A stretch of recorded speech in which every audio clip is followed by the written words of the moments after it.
Cada um de nós tem um objetivo de vida. Qual é o seu? A única coisa que sabemos é que estamos sempre em busca da felicidade. Instalados em Sete Lagoas, Minas Gerais, a 70 quilômetros de Belo Horizonte, com uma ampla estrutura, equipamentos de alta performance e somadas ao talento e profissionalismo de nossos colaboradores, o nosso objetivo é proporcionar aos nossos consumidores a verdadeira sensação de felicidade. Nos especializamos em alimentos congelados e trabalhamos com as mais diversas opções em picolés, sorvetes e açaís. Nossa linha de produtos é completa, desde produtos premium até produtos infantis, paletas e potes. A Gelac Alimentos é rigorosa com a qualidade final de seus produtos, desde o congelamento até a distribuição. Possui frota própria e, com capacidade técnica e rapidez, garante produtos de altíssima qualidade para consumo, 100% mineira, direto para a mesa dos brasileiros. E tudo isso para proporcionar a você a verdadeira sensação da felicidade.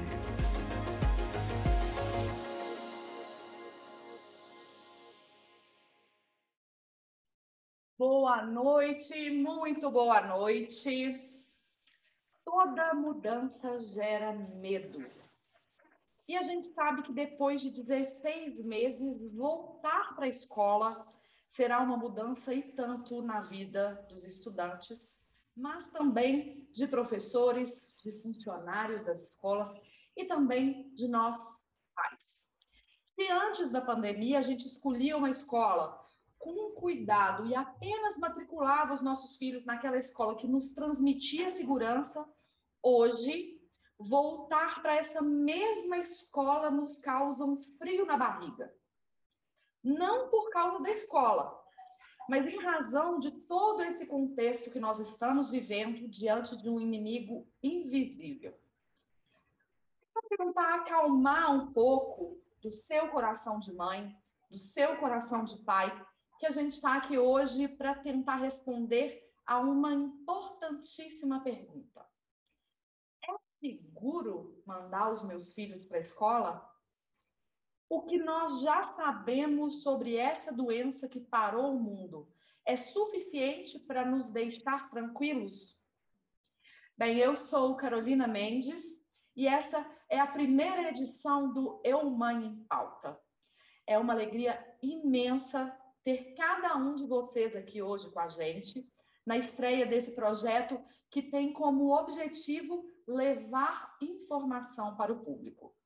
E eu não poderia deixar de começar agradecendo aos nossos parceiros desta primeira edição do Eu Mãe em Pauta.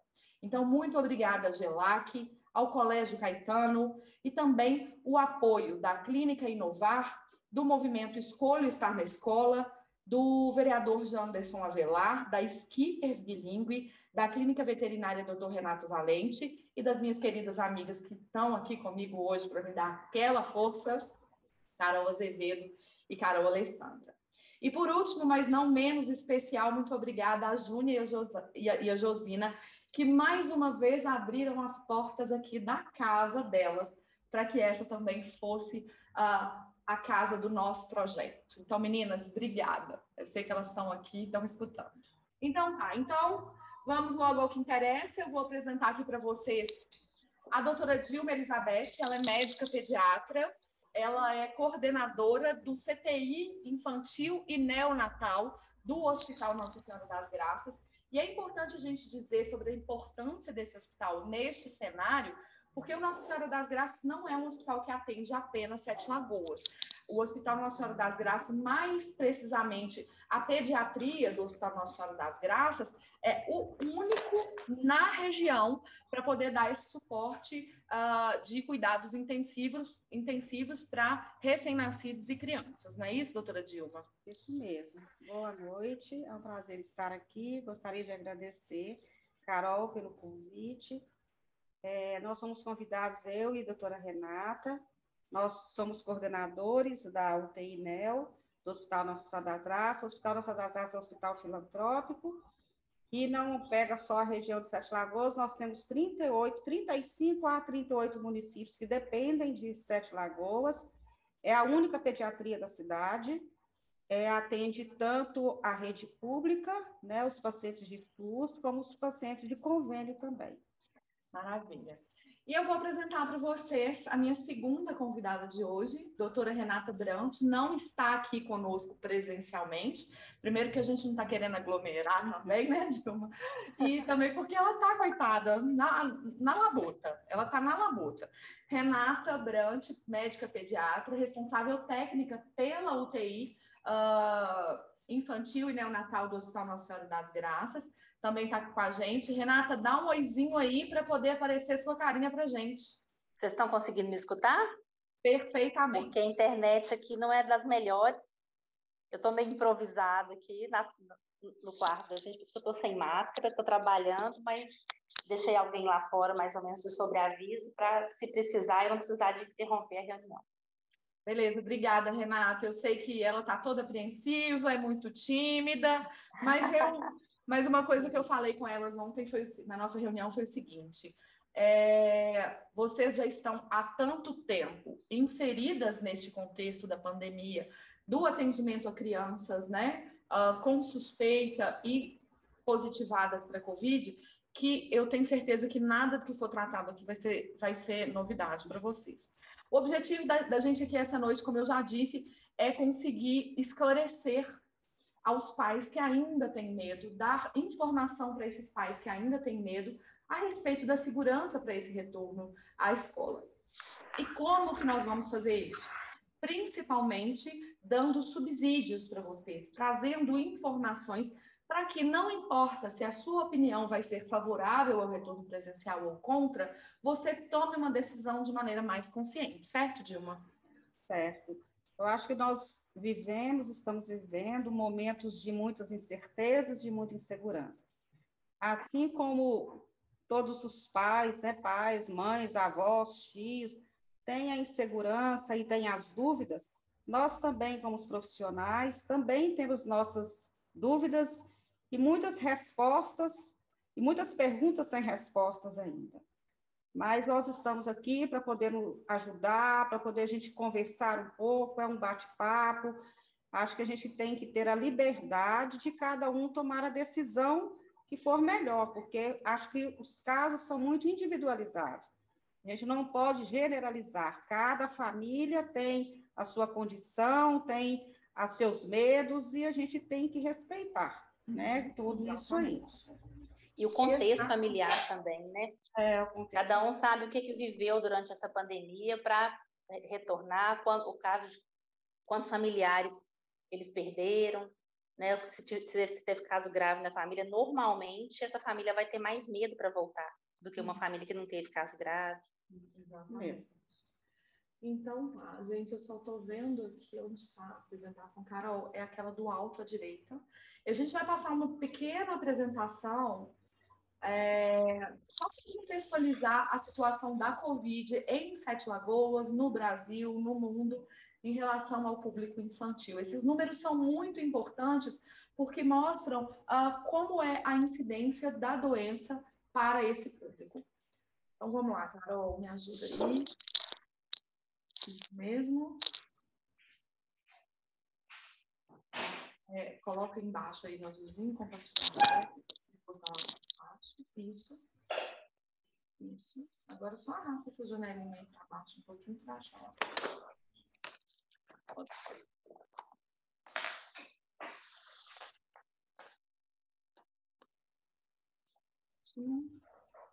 Só coloca em tela cheia para mim. Gente, vocês estão vendo a tela toda?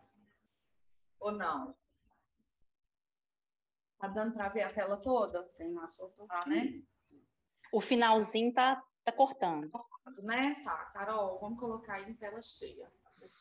Isso. Vai clicar no verdinho lá do lado esquerdo. Isso. Pronto. Agora tá dando para ver? Sim. Gente, isso aí mostra como é a participação de crianças na população mundial. Então, vocês estão vendo aí que entre as 7, quase 8 bilhões de pessoas no mundo, 29% dessa população é formada por crianças. 29% formada por crianças. Qual que é essa faixa etária aí, doutora Dilma? Até 12 ou até 17? Até 17. Até 17 anos. Então, 20... Assim, crianças, que é crianças e adolescentes, né? O adolescente vai até... Isso. Então, de toda a população mundial, nós temos 29% formada por crianças. Vamos passar, Carol. Vamos lá, vamos lá. Isso. Aí, a gente está vendo a proporção de casos de Covid nessa população. Então, enquanto a gente tem aí 29% da população formada por crianças e adolescentes, apenas 8% de todos os casos de Covid registrados são em crianças e adolescentes. Isso aí é uma informação da Sociedade Brasileira de Pediatria, ok? O que quer dizer este dado, doutora Dilma?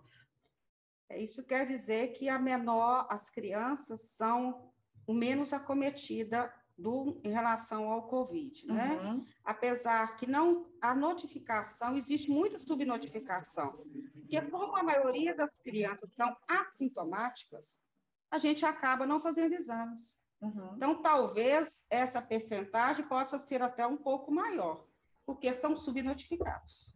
Porque a maioria das crianças são assintomáticas. A senhora acha que isso não chega perto dos 20%, 29%? Não. Tá? Ok. Porque como a maioria são assintomáticos, são casos leves, passa como um quadro gripal. E às vezes nem isso, né? E a gente não... Às vezes a criança... Também o adulto, né? Às vezes a criança tem o Covid, teve o Covid, e nem sabe que teve, porque não tem sintomas, é um sintoma leve, às vezes tem uma dor de cabeça, tem um narizinho escorrendo, e passa desapercebido. Ok. Beleza, vamos lá. Posso falar uma coisa? Pode, fica à vontade, Rê. E pensa comigo, se a maioria das crianças é assintomática e tem casos leves, então elas são mais subnotificadas, quer dizer, então, que a porcentagem de casos graves pelos casos que são positivos é menor ainda. É, isso mesmo. Exatamente, porque a gente... Vamos tentar colocar em números aqui, tá? Se a gente está contando aí 8% de crianças, 8% da população acometida por Covid, com casos leves, se esse número, por exemplo, for de, vamos supor, uma subnotificação absurda, que chegue a 15%, os casos graves, estes não são subnotificados. Porque quando a criança adoece e chega a ponto de necessitar de atendimento médico ou de uma internação, obrigatoriamente ela vai ser testada para Covid. Ela vai ser notificada, a gente vai... E ela precisa de oxigênio, ela vai precisar de um hospital e ela vai ser testada e vai ser notificada. Exatamente. Então, vamos supor assim, que entre 10 crianças positivas, números absurdos aqui, tá? Estou tirando a minha cabeça. 10 crianças positivas, uma precisou de internação, a gente está contando aí 10%. Mas se essa faixa aí de positividade estiver subnotificada e o número realmente, em vez de 10, for 30, o percentual de crianças que agravam precisando de atendimento médico já não é mais de 10%. É muito menor do que 10%. Né? Isso aqui foi só uma ilustração, esses números não são reais. Só para a gente poder ilustrar. Vamos passar, Carol. Não, para o outro lado. Isso. Eu trouxe agora alguns números Esses números é do Transparência Registro Civil. Isso é um site oficial do governo brasileiro que mostra todos os registros por óbitos por Covid no Brasil desde março de 2020, quando a pandemia teve início. Então, o que é que a gente está vendo aí? Vocês estão vendo que Na faixa etária de 0 a 9 anos de idade, os óbitos de Covid representam 0,16% de todos os óbitos registrados. Na faixa etária de 10 a 19 anos, o número de óbitos por Covid é de 0,48% do total, ok? Somadas essas duas faixas etárias aí, vocês estão lembrando que o número de casos de Covid em crianças e adolescentes representa 8% da população, né? Isso. Pois é. Aí, se a gente somar, dá menos de 0,7% a mortalidade por Covid entre crianças de 0 até a faixa etária de 19 anos no Brasil. Nós estamos falando em menos de 0,7%. Então, 8% da população contaminada, ok? A taxa de contaminação de Covid de crianças é de 8%, e a taxa de mortalidade de crianças por Covid é menor do que 0,7%. Se eu não me engano, dá 0,64%. 0,64%.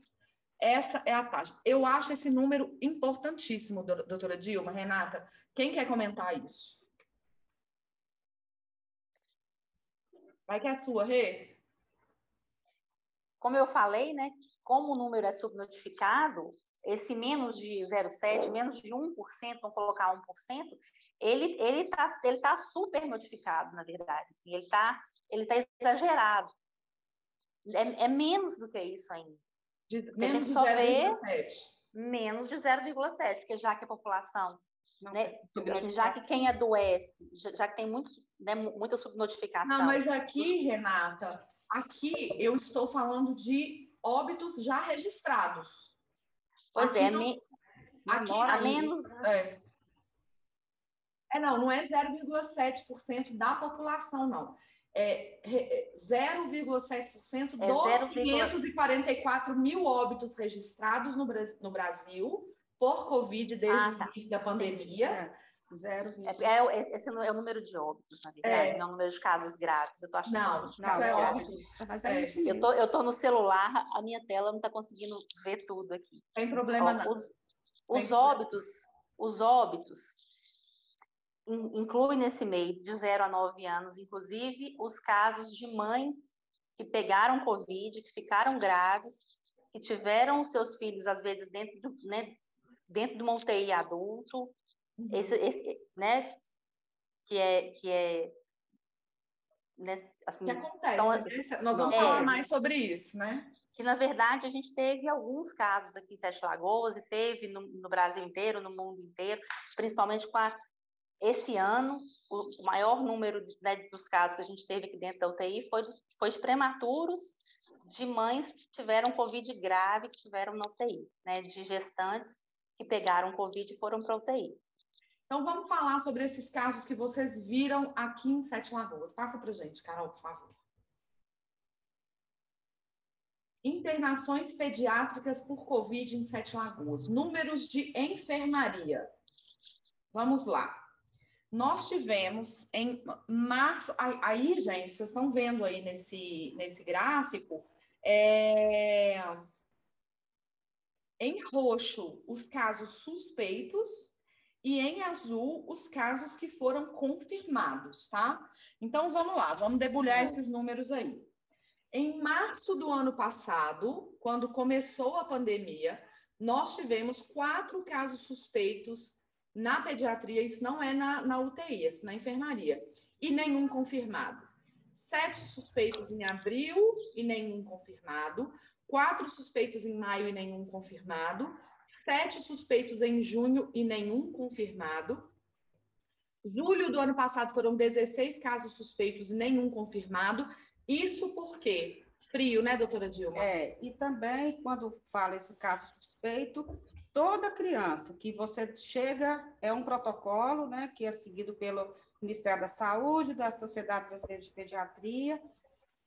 Todo caso que é internado dentro do hospital, né, ele é atendido em qualquer outro serviço, ou na UPA, ou no PA do Belo Vale, ou é no hospital da Unimed, daqui no pronto atendimento da Unimed, e a criança está com quadro de febre, uma coriza, ou ele está chiando, porque às vezes é um chiador que tem uma bronquite, que chia, e essa criança dá entrada no hospital, e ela está lá com oxigênio, essa criança é isolada, e essa criança tem que ser colhida exames. Imediatamente, automaticamente, ela se torna suspeita. Ela se torna suspeita. Não significa porque... É só porque é um quadro gripal. Entendi. E esse aumento tem aí por causa do outono e inverno, né? Do outono e inverno, que é os casos de gripe mesmo. Ano passado, a gente aumentou 7 em junho e 16 casos suspeitos em julho. A gente só foi ter um caso infantil confirmado em Sete Lagoas em setembro do ano passado, precisando de hospitalização, tá? Em agosto foram 7 casos suspeitos e nenhum confirmado. Em setembro nós tivemos 5 casos suspeitos e 1 caso confirmado. Em outubro, 7 suspeitos, 0 confirmados. Novembro, 5 suspeitos, 0 confirmados. Dezembro, 11 suspeitos, 0 confirmados. Em janeiro, nós tivemos 13 casos suspeitos e 3 casos confirmados, internados em enfermaria. Em fevereiro, 10 suspeitos, 1 confirmado. Agora, março, o negócio ficou feio, né, doutora Dilma? Por causa do... Vai chegando o inverno. Foi quando começou também aquela onda roxa que o estado inteiro ficou em sinal de alerta, né? Isso. Nós tivemos, em março, 35 casos suspeitos e 10 confirmados na enfermaria do Nossa Senhora das Graças, 28 em abril e 3 casos confirmados, 29 suspeitos em maio, 5 confirmados, junho, 22 suspeitos, 3 confirmados, aí já começa a diminuir de novo.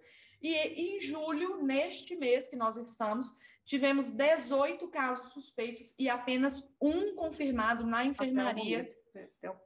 Até o presente momento, hoje já é dia 28. Vamos lá, então, mostrar como é que foi a situação na UTI. Gente, esses dados são importantes, porque muita gente pensa, eu já ouvi muitas mães dizendo, não vou mandar meu filho para a escola porque ele vai morrer, vai pegar Covid e vai morrer. Então, o que nós estamos querendo mostrar aqui com o número para vocês é como é que, de fato, documentalmente, as crianças são acometidas pela Covid. Então, vamos lá. Os casos na UTI pediátrica e neonatal do Hospital Nossa Senhora das Graças. Nós tivemos 1 caso suspeito em março do ano passado. Depois, abril... que não foi confirmado. Abril, maio, junho e julho e agosto, sem nenhum caso suspeito ou confirmado na UTI do Nossa Senhora das Graças, infantil. Em agosto, tivemos 2 casos suspeitos e nenhum confirmado. Em setembro, tivemos 2 casos suspeitos, 2 confirmados. Esses pacientes evoluíram bem? Todos evoluíram bem. Ótimo. Setembro já foi. Outubro, 1 suspeito, 0 confirmados. Novembro, 2 suspeitos. Dezembro, 1 suspeito, 0 confirmados. Janeiro e fevereiro não houve casos suspeitos ou confirmados. Em março, tivemos mais 2 casos suspeitos e 2 confirmados na UTI. E foi a última vez que tivemos casos positivos na UTI, em Sete Lagoas, em março deste ano. Foi em maio aqui. Foi em maio. Foi em maio. Nós tivemos, né? Um caso de uma criança que foi suspeita e foi confirmado, e foi o único caso que veio a óbito, que foi uma criança de 10 anos que tinha uma comorbidade grave. Foi o último caso que nós tivemos, né, Renata? Na UTI foi em maio, né? O caso foi em maio. Isso. E depois de maio, a gente... Só suspeitos. Só suspeitos, mas nenhum confirmado. Só suspeito. E nenhum caso confirmado na UTI. Então é isso, gente. Neste ano, em Sete Lagoas, desde o início da pandemia em Sete Lagoas, nós tivemos na UTI 19 casos suspeitos e 4 confirmados. tá? 5, na verdade, 5 confirmados. E na pediatria, 228 casos suspeitos e 27 confirmados. Então, foram 27 mais 4, 31 crianças internadas em Sete Lagoas. Confirmadas. Isso desde o início da pandemia. Desde o início da pandemia. No universo aqui em Sete Lagoas de 240 mil habitantes, mas lembrando que Nossa Senhora das Graças não atende só Sete Lagoas. O Hospital Nossa Senhora das Graças atende uma região com aproximadamente 650 mil pessoas. Então, neste universo, nós tivemos 31 crianças com exame positivo para Covid internadas. O que mais nós precisamos mostrar para provar que essa doença não é tão perigosa para crianças saudáveis quanto se imagina, né? Pode interromper o compartilhamento, Carol, voltar para a gente. Só para você clicar naquela bolinha verde ali em cima. Muito obrigada, muito obrigada. E aí, o que nós vamos começar comentando sobre isso? Eu queria que a doutora Renata, a doutora Dilma começassem falando para a gente o que é que torna... Vocês conseguem, a medicina consegue dizer o que é que torna as crianças menos suscetíveis à Covid do que os adultos? Olha, tem vários estudos. A primeira é a forma como o vírus entra na célula. Tem vários estudos, várias teorias de como isso seria menos, né, assim, como pegaria menos crianças, porque as crianças, além delas pegarem menos Covid, elas têm menos sintomas, então elas expressam menos o que o vírus faz, na verdade, elas sofrem menos pelo ataque do vírus, e as atividades que a gente viu que em adulto eram muito importantes, né, que causavam Covid grave, a gente viu que muitas delas, igual diabetes, por exemplo, em adulto é uma comorbidade diabética, né? O adulto que tem diabetes, ele fica mais grave do que o adulto que não tem. Em criança foi visto, primeiro foi só era uma comorbidade teórica, mas foi visto ao longo da pandemia que isso não agravava mais os casos. Uhum. As crianças que têm diabetes tipo 1, ela tem a mesma possibilidade de ficar grave, igual uma criança que não tem comorbidade nenhuma. Asma, a mesma coisa, inclusive asma grave. Asma grave hoje, em criança, não é comorbidade. E eu queria aproveitar esse comentário da doutora Renata para poder perguntar o que é uma comorbidade que impediria a criança de frequentar a escola nesse retorno. Você já disse que diabetes, se estiver controlada, não é, que asma também, se não, né, também não é. Foi visto que o diabetes, quando ele está muito descontrolado, uma criança, assim, uma adolescente que tem doença de órgão-alvo, assim, uma doença renal por causa do diabetes, aí ele tem que, né, consultar o endocrinologista dele, ver o que ele tem, o que o diabetes causou nele né, durante esse tempo que ele ficou doente, né, durante esse tempo que ele tem diagnóstico de diabetes. Mas só o diabetes em si controlado, ele não é comorbidade. Uma comorbidade que já foi visto que causa realmente casos mais graves são os pacientes com doença neurológica crônica, as crianças com paralisia cerebral, ou as crianças com doença neurológica progressiva, também é uma comorbidade, crianças com cardiopatias, principalmente as que já precisaram de cirurgia e ainda ficaram com alguma coisa, insuficiência cardíaca, essas realmente têm comorbidade, mas na verdade, assim, qualquer criança que possui alguma doença de base, a mãe, se tiver com medo de levar ela para a escola, consulta o médico dela, pergunta para ele o que ela tem, o que aquilo pode causar para ela, se é um risco ela voltar para a escola. Exatamente. Não tem ninguém já tem isso melhor para poder aconselhar ainda, uma mãe com medo do que o pediatra da criança, né, gente? Claro, é. E assim, na verdade, não tem um grupo de risco em pediatria, na verdade. As sociedades né, as subsociedades de cardiologia, de endocrinologia, estão com os estudos que estão, né, avançando agora, a sociedade americana, eles estão soltando o que foi visto lá, né, quais crianças ficavam mais graves, e está sendo feito o estudo agora, na verdade, né? Então, assim, tem muita coisa para descobrir ainda para frente, mas gravidade, a gente consegue ver, se fosse ficar realmente grave, já tinha aparecido. Uhum. Teve alguém que perguntou aí nos comentários qual era a comorbidade dessa criança que faleceu aqui em 7 de Covid. Ela tinha paralisia cerebral. Ela tinha uma paralisia cerebral, uma criança de 10 anos que tinha uma paralisia cerebral grave. Grave. Acamada, né? Acamada. Uhum. Entendi. Renata, se Dilma quiser completar também, eu vejo muitas mães dizendo, eu já vi alguns comentários de mães dizendo, meu filho é autista, é uma comorbidade, ele não volta para a escola de jeito nenhum. Qual que é a opinião de vocês sobre isso? Porque eu sei, assim, que não é de maldade que essa mãe fala isso, ela quer, obviamente, proteger de o seu medo, filho. né? É medo. É medo porque eu acho que a mãe, a criança autista era mais difícil mesmo para você lidar dentro da escola, porque ela não vai ficar quieta, ela fala que a criança não vai ficar de máscara, mas ela não tem contraindicação, ela não tem comorbidade de ir para a escola. Uhum. Acho que a escola que essa criança estuda vai ter que ter um reajuste, um protocolo para essa criança voltar para a escola. Uhum. Mas ela não entra, autismo não é comorbidade, né? Não é uma criança que, caso seja contaminada, vai ter o seu quadro agravado pela doença. Não.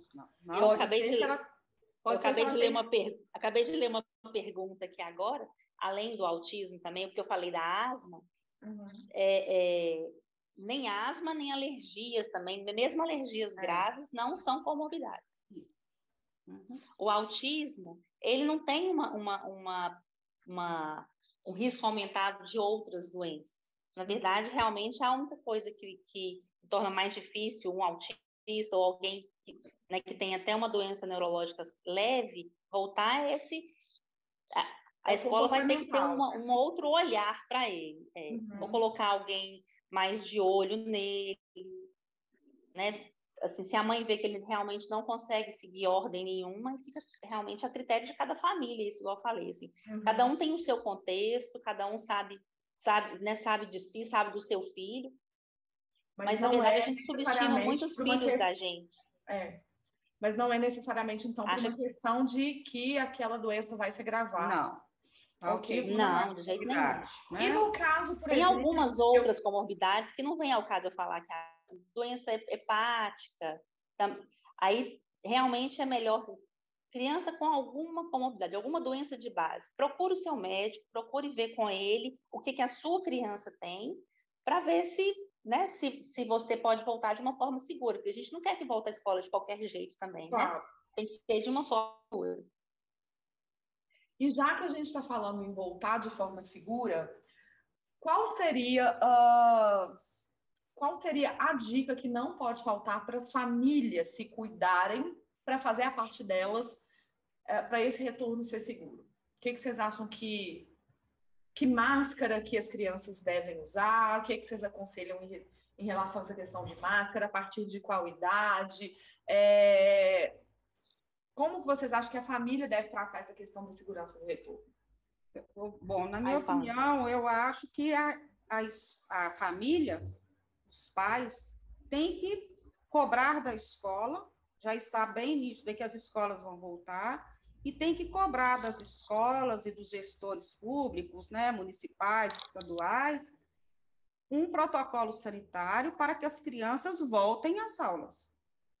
Com toda a segurança, com distanciamento, se vai ser híbrido, né? Porque inicialmente vai ser assim, vai ter um distanciamento, uma turma vai numa semana, outra turma vai na outra semana. Isso vai depender de cada escola, porque tem as escolas públicas e as escolas particulares. Né? Talvez fica mais fácil para a escola particular, mas nós não podemos cruzar os braços porque o nosso filho estuda numa escola pública. Então, nós temos que cobrar como é que vai ser esse retorno. Né? Esse retorno vai ser, como eu disse, híbrido, então não vai ter que ter máscara, vai ter o álcool em gel, Eu acho que nós não podemos deixar os nossos filhos ter a oportunidade de voltar a conviver com as outras crianças, com os professores. Eu vejo isso no consultório, as crianças ficam com os olhos brilhando, pensando que vai voltar para a escola e que vai conhecer a professora. Né? Já tem 1 ano e tanto, elas ficam numa felicidade, agora que a gente está vivendo isso, que as escolas vão voltar, eles querem conhecer os coleguinhas, eles querem conhecer a professora, e isso é muito triste, e eu acho que a gente não pode cruzar os braços. Eu acho que a função dos pais, neste momento, é cobrar da escola um retorno seguro. Ok. E orientar os filhos também, explicar para eles, que a maioria, assim, tem muita criança com medo também, muito adolescente, principalmente, com medo de voltar e com medo do novo também, assim. Todo início de ano, para todo adolescente, ontem eu fui adolescente. Eu também. Renata, a gente tem... isso, pode continuar, depois eu falo. A gente tem medo do novo. A gente tem medo, ainda mais um medo do novo, depois de uma pandemia, depois de ficar 1 ano e meio dentro de casa, né? Assim, os meninos já estão mais do que treinados no uso de máscara. Já tem 1 ano e meio que está todo mundo saindo de máscara. Né? A família deve, né, tem um protocolo de como tirar a máscara, tirar pelo ouvido, né? Aquela haste que fica atrás da orelha, não pegar na máscara na frente. Se pegar, se tocar, passar álcool gel na mão, ou lavar a mão, melhor é lavar a mão mesmo. Trocar a máscara, isso cada escola vai colocar o protocolo, às vezes de 3 em 3 horas, às vezes de 4 em 4 horas. Então, assim, levar as máscaras suficientes. Teve uma interrupção aí. Eu já mudei de domingo, eram 2 meninas. Juliane. Oi? Juliane Valente, por favor, querida, desligue seu áudio. Espera aqui, Matheus, só 1 minuto. Foi sem querer. Oi, Juliane. Aí. Obrigada. Levar, assim, a quantidade de massa, né, suficiente para esse período. Normalmente, uma criança fica na escola quanto tempo? 6 horas? 5 horas? Então, assim, se a máscara dura 3 horas, levar 2 máscaras para a escola e 1 a mais, para caso ela molhe, a criança pega, cai no chão, vai tirar para comer alguma coisa, para tomar água. Então, assim, não acho que tem que levar 5 máscaras para a escola, não é por aí. E outra coisa, a gente não colocar medo nas nossas crianças também. Assim, principalmente, não pode pegar no coleguinha, não pode encostar, tentar ensinar isso de uma forma lúdica para eles, né? Assim, eles já sabem que não pode pegar, eles já sabem que não pode abraçar.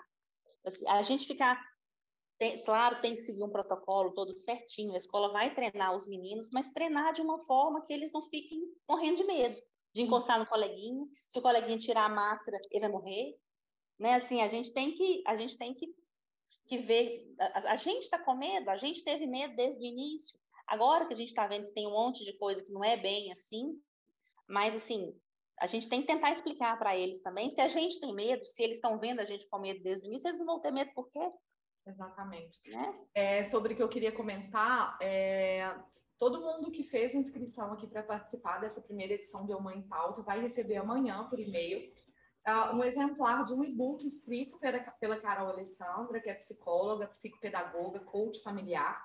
Esse e-book, eu vou mandar para vocês também, ele é um guia sobre como os pais vão preparar os seus filhos para esse retorno.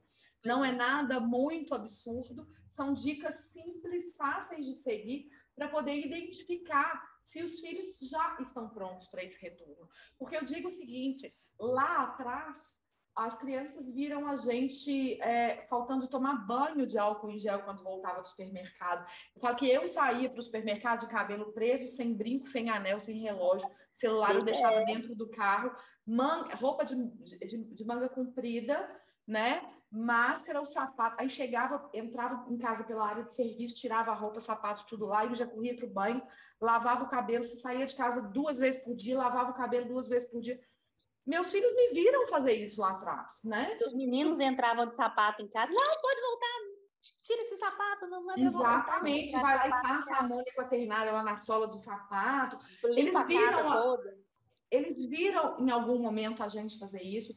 Muitas crianças perderam pai, perderam mãe, perderam né? avós, tios. É normal que as crianças, em algum momento, né, tenham medo de voltar para a escola, de sair de casa, aquela famosa síndrome da gaiola aberta, né, que tantas crianças e adolescentes estão vivendo. É normal. Por isso que essa readaptação ao ambiente escolar agora, neste momento, é tão importante, porque é como se eles estivessem indo para a escola pela primeira vez na vida. É inédito isso das crianças terem ficado 16 meses longe do ambiente escolar. E a gente sabe que tem cidades que onde ainda nem existe essa previsão. Então, era só para fazer um jabazinho mesmo, para contar para vocês que amanhã todos vão receber em primeira mão esse e-book lindo, cheio de sensibilidade, cheio de acolhimento que a Carol Alessandra preparou, e eu botei uma mãozinha minha ali também. Vamos falar mais uma coisa que os pais precisam fazer, precisam se comprometer nessa história de volta às aulas. Criança doente na escola de jeito nenhum, né, gente? Eu acho que isso aí eu acho que vai ficar para sempre. Né? Na pandemia... Deveria ficar para sempre. Ela veio para ficar para sempre. Criança doente não vai para a escola. Isso a gente vê muito, né? A gente atende consultório, a gente vê muito isso. A criança gripada vai para a escola. Ninguém gripado vai para a escola. Né? Então, eu acho que isso aí é uma coisa que vai ficar gravado mesmo. Né? O seu filho está doente, seu filho está gripado, seu filho está com diarreia, ele não tem que ir para a escola. Não é só por causa do Covid, não. É por causa da gripe, do H1N1, por causa da diarreia que vai passar para o coleguinha. Então, eu acho que a gente tem que aprender alguma coisa.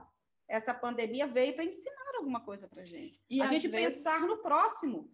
A gente não pode falar assim, eu vou mandar o meu filho para a escola, tudo bem, ele está gripado, está com diarreia, mas eu vou mandar para a escola. Mas e o outro coleguinha? E se o outro coleguinha pegar uma gripe, e essa gripe depois vai complicar, vai dar uma pneumonia, vai ter uma diarreia, e ele vai internar porque vai ter desidratar.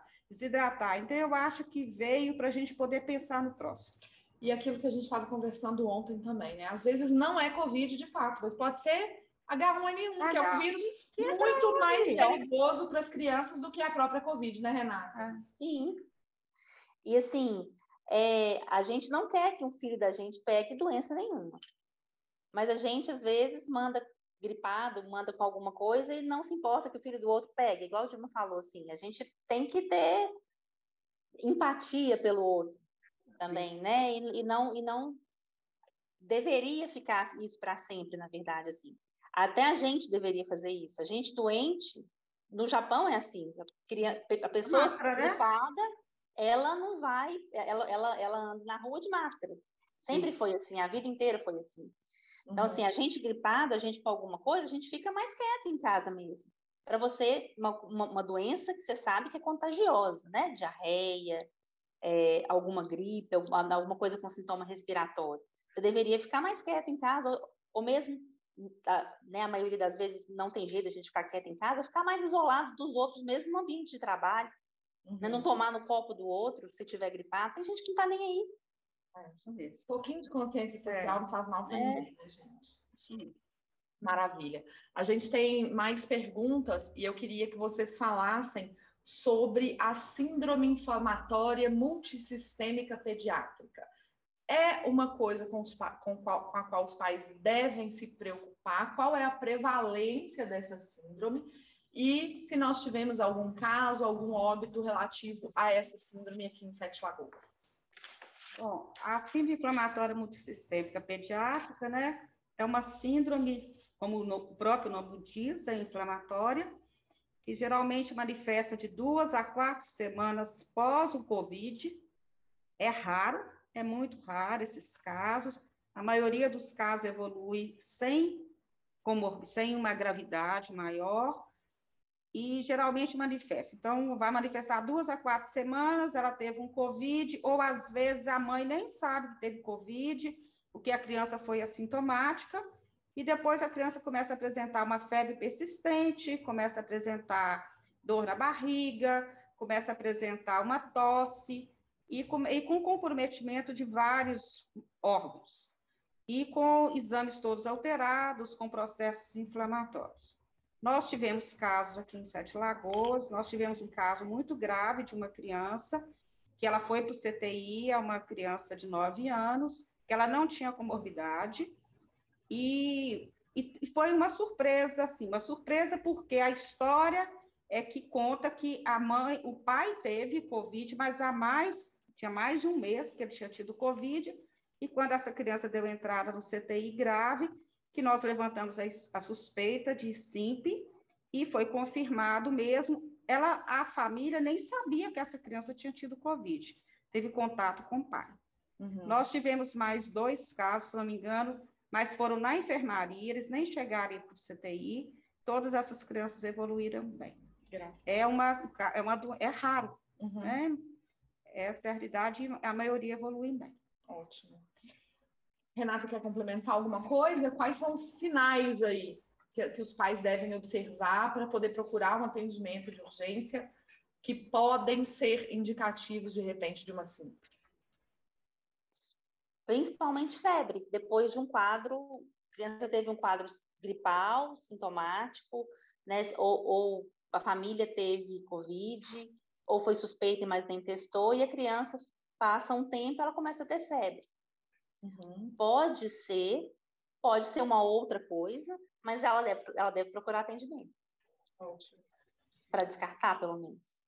Ok. Outra pergunta que chegou aqui para mim, que eu colhi antes, né, com o nosso público: quais os ambientes a família e a criança estão mais sujeitas à contaminação, para que sejam evitados esses ambientes? Lugares que tem aglomeração, né? Escola é um ambiente, acho que a pergunta escola não é um dizer, ambiente. Eu acho Se que a são escola festas, estiver né? preparada, Festas, aglomerações, parques, né? Isso aí, para mim, que é os maiores riscos. Ambientes fechados, que não são bem ventilados, né, Renata?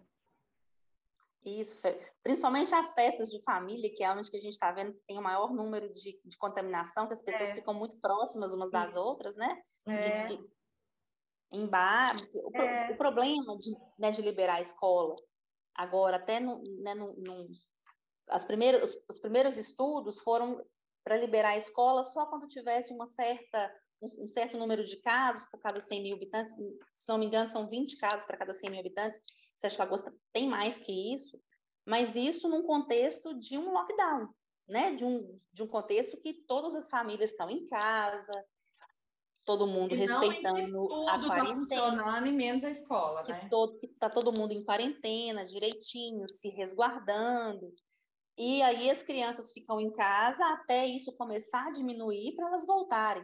Então, assim, né, já foi falado isso, a escola deveria ser a última a sair, a última a entrar, a primeira a voltar. Não o contrário, assim, aqui em Sete Lagoas foi a primeira a sair, a primeira a sair e a última a voltar. Entendi.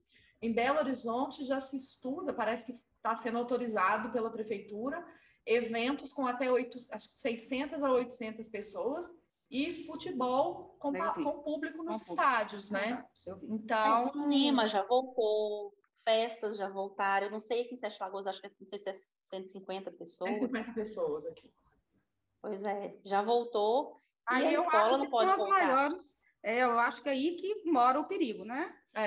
Porque é nessas aglomerações que vão contaminar. Eu espero que não coloque a culpa que a escola voltou.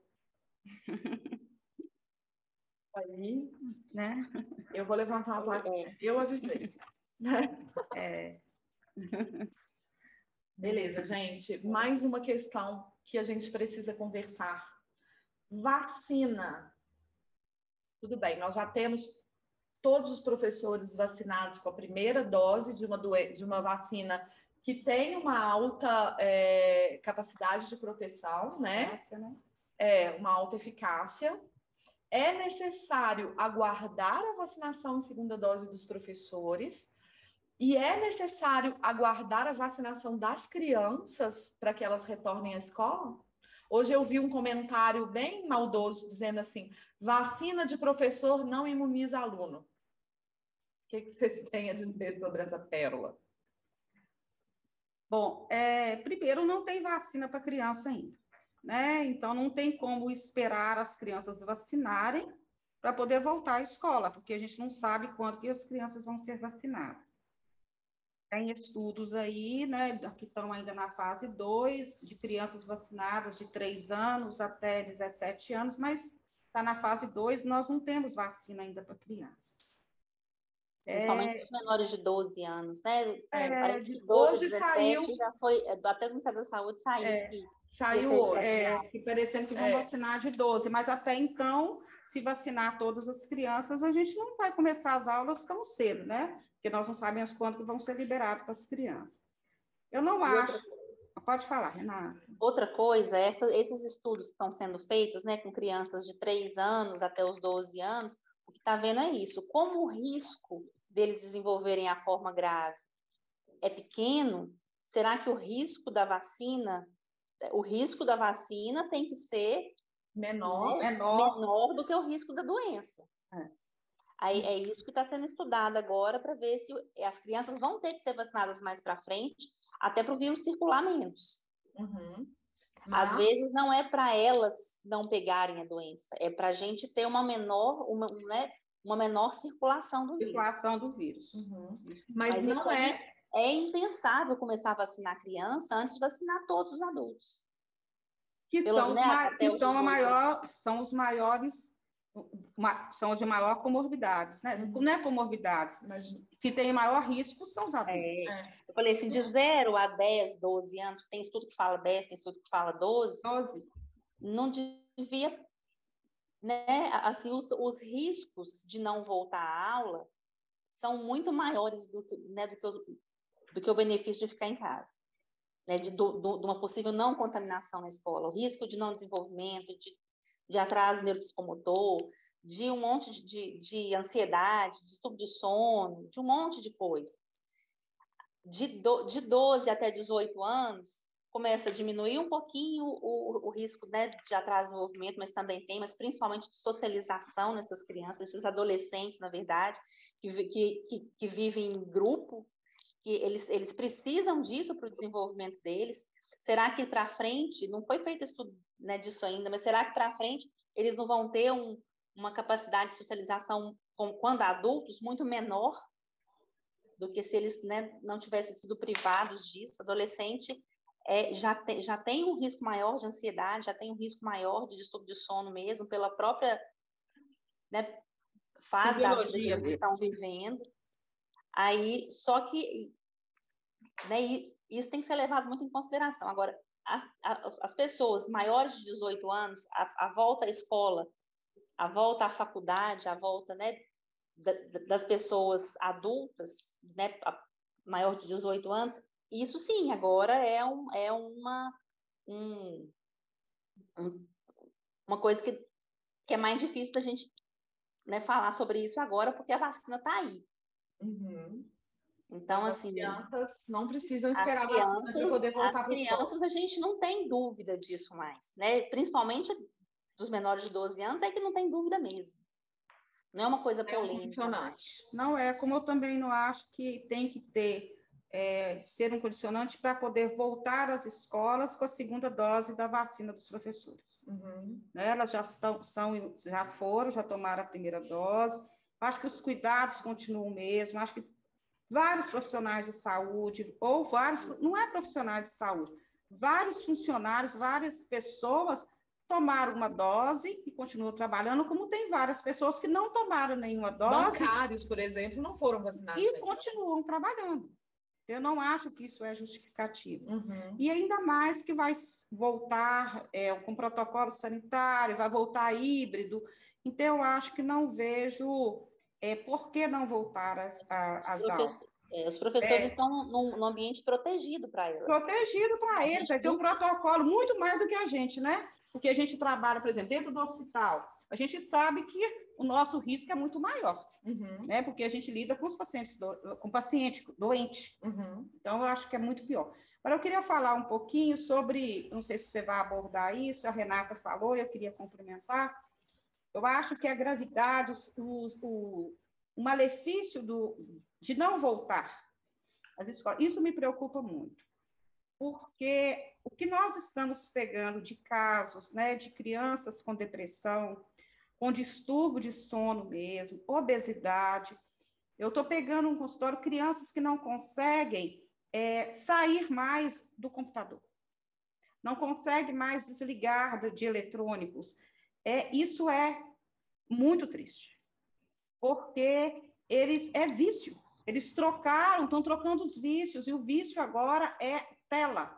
Não consegue mais dormir porque quer ficar na tela, quer ficar no joguinho. Então, isso é muito grave. A depressão é muito grave, né? A gente está vendo isso muito frequente, as mães nos procurando para poder pedir encaminhamento para psicóloga. Então, assim, o malefício do isolamento é muito maior, é muito grande tudo isso que está acontecendo. E nós temos que abrir os olhos, nós temos que ajudar o futuro do Brasil. O futuro são essas crianças, são esses adolescentes aí, o que eles vão formar. Eu acho que as pessoas estão falando assim, o que vai ser dessas crianças e dos adolescentes a médio e a longo prazo. Eu acho que não é a médio e a longo prazo, não. O negócio é muito real agora. O negócio é agora, imediato. É para ontem mesmo. Nós temos que ajudar essas crianças. Porque, para mim, o grupo, né, a faixa etária mais comprometida nisso tudo aí são as crianças, os adolescentes. Está na Constituição que nós temos que preservar. As crianças. Tratá-los com prioridade absoluta. Prioridade absoluta. Infelizmente, a pandemia não está contribuindo para que essa Constituição seja colocada em vigor. É verdade. E muitos governantes também não, né? Porque a prioridade absoluta que era para ser as crianças estão sendo jogos de futebol, bares abertos, né? Eventos com grande número de pessoas, e as crianças mesmo, nada. Gente, tem alguma pergunta aí para a gente responder? Acho que não. Nenhuma nova pergunta para a gente responder. Eu acho que a gente já abarcou tudo que a gente estava esperando. Eu queria, mais uma vez, agradecer a doutora Dilma, a doutora Renata. Gente, eu adoro esse formato de bate-papo, porque a gente acaba uma complementando o que a outra vai falar e a audiência ganha mais ainda com isso. Eu queria fazer... Gostaria de estar aí com vocês. De longe também. É mais difícil. Nós também. Ainda bem que a gente continuou, que a gente conseguiu fazer uma reuniãozinha ontem, né, Renata? Mas hoje tá mais legal. Tem salgadinho que minha amiga Raíssa mandou pra gente. Entendeu? Ganhei canequinha. Você também ganhou. Vou levar para você. A sua tá guardadinha. A sua tá guardada. Era para ter levado ontem, eu esqueci. Gente, vou fazer mais uma vez um agradecimento imenso aqui. Vai embora ainda não, que não acabou não. Não vai embora não, que não acabou não. Mas eu quero fazer de novo um agradecimento aqui aos meus patrocinadores desse evento, Gelac Colégio Caetano. Obrigada, Érica. Obrigada, Fernandinha.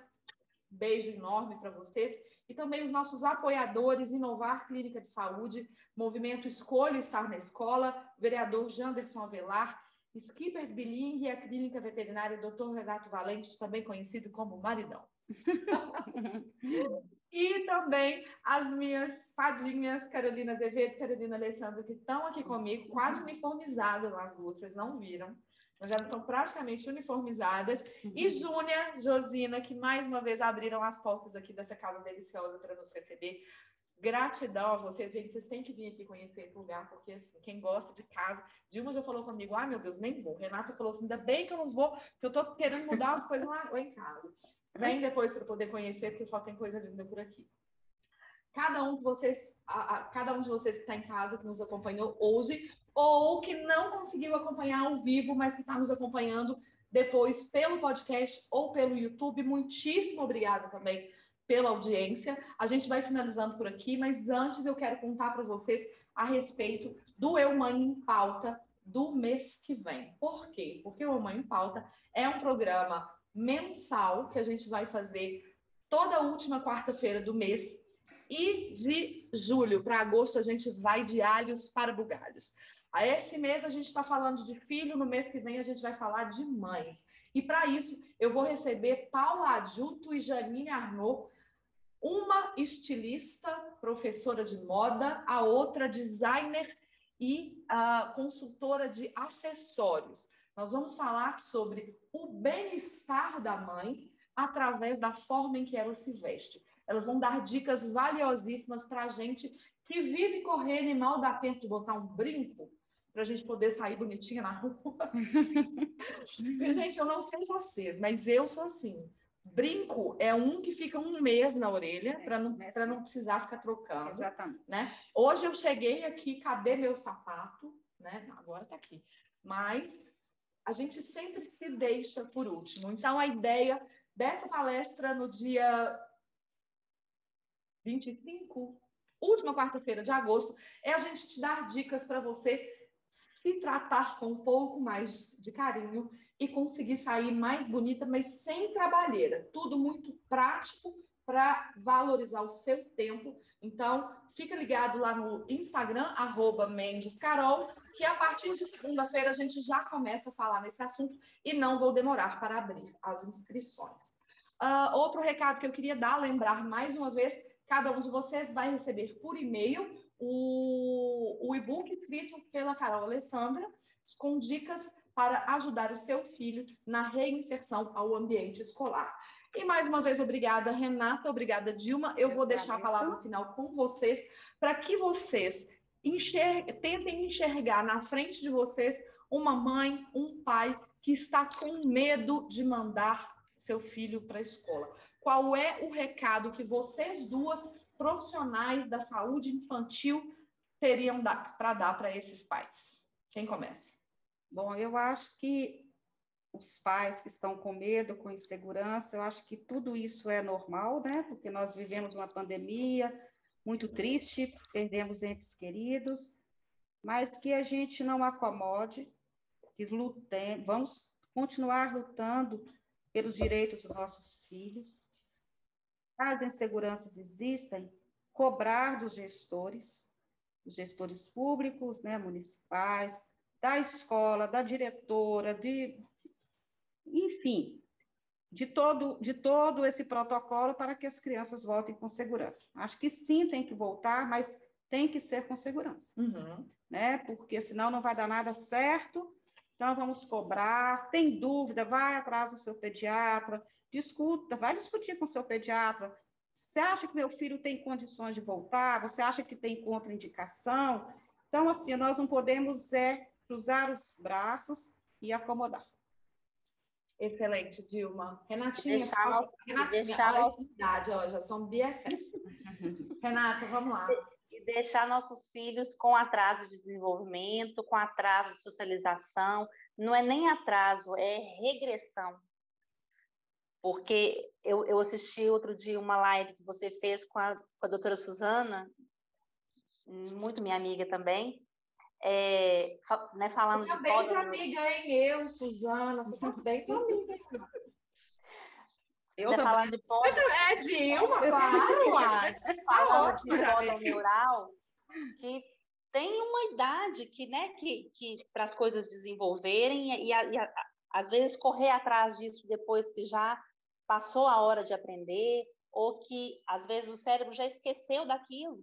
É muito mais difícil e às vezes as crianças realmente desistem de ficar tentando o início da matemática, né, aprender a escrever direito. As letras das crianças estão horríveis. Eu estou com dó das professoras realmente na hora que voltar para pegar os cadernos de novo. E além de falar para os pais que, né, para deixar as crianças mais tranquilas para voltar, né, para a escola também, para olhar para eles, para tentar ensinar isso de um jeito mais lúdico, com menos medo, para as professoras também, que elas vão pegar um ambiente seguro, né? Cobre da sua escola também, os professores têm que cobrar das escolas também, ambientes seguros, vai voltar primeiro em bolha, né, em um monte de país, em um monte de cidade, um monte de estado, já está sendo visto a volta integral dos alunos, nem com sistema de bolhas mais.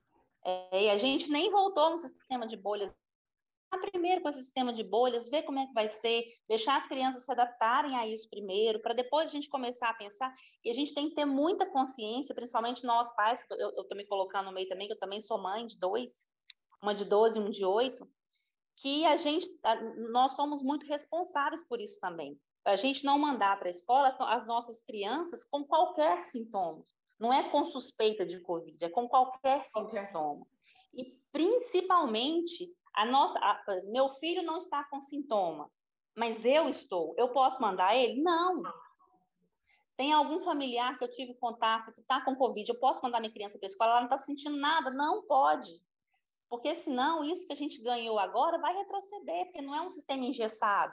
Né? É uma coisa que, se começar a aumentar o número de casos, passar para a zona roxa de novo, vai voltar atrás, vai parar de novo. Se tiver um caso contaminado dentro da escola, se mandar com algum sintoma para a escola, a família está toda com Covid, a criança está assintomática, não manda para a escola, ela não pode ir para a escola. Tem que ficar o tempo inteiro. Ah, mas a criança não teve nada. Mas, né, ela pode, mesmo assintomática, ela pode estar passando. Né? E vai contaminar as outras crianças, vai contaminar a professora. A professora é a mais protegida, porque, como a gente já disse, criança passa menos. Ela tem menos, ela tem, a carga viral dela é menor. A carga viral dela é menor, então ela transmite menos. Ela tem menos sintoma, ela vai transmitir menos. E ela transmite por um tempo mais curto. Tem um monte de estudo que já foi visto, que ela transmite logo que ela começa com sintoma e ela para de transmitir primeiro do que o adulto. Uhum. Então, assim, ela está num sistema que tem menos aluno, ela está afastada dos alunos, ela não vai ter um contato muito direto com os alunos. Então, para ela também, se ela mantiver as coisas todas certinhas, mantiver os protocolos direitinho, mantiver o uso de máscara durante o período que ela estiver trabalhando, ela vai trabalhar de uma forma segura também. Depende dela, né?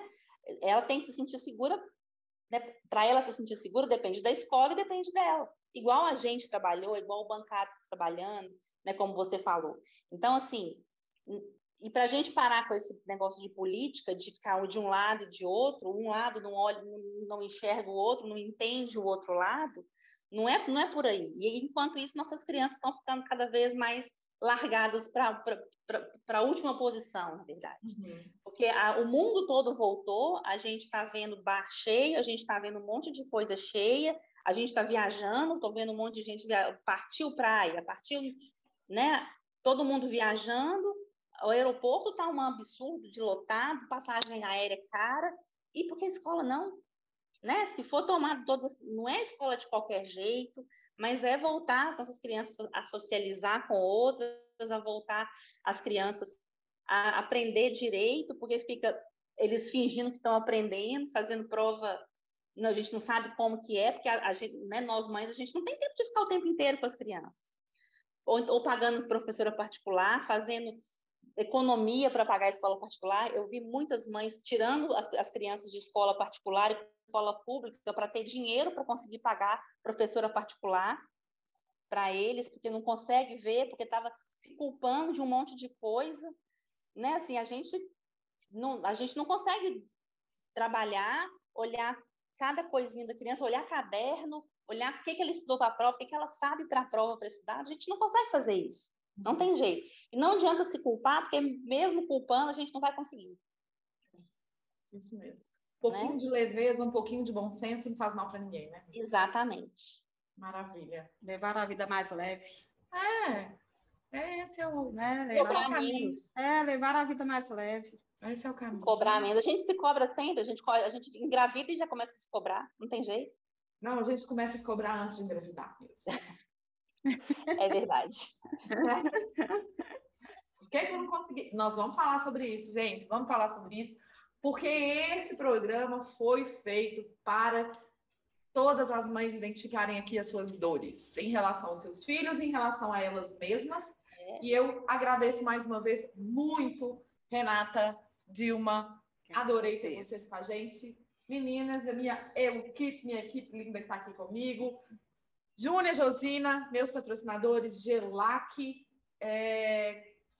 a Colégio Caetano, Clínica Inovar, Janderson Avelar, o que eu estou esquecendo? Marido, Skippers, Escolha Escola, muito obrigada a todos vocês. Daqui 4 semanas a gente está de volta e eu espero vocês aqui comigo de novo. Um beijo. Beijo. E até a próxima. Tchau. Tchau. Obrigada, Reide. Obrigada, Renata. Tchau. Leva a caneca. Leva a caneca, leva a Vou caneca. levar a Vai. caneca. Eu quero. Combinado. Tchau para Beijo. vocês. Tchau, tchau. Tchau para vocês de casa, gente. Até logo.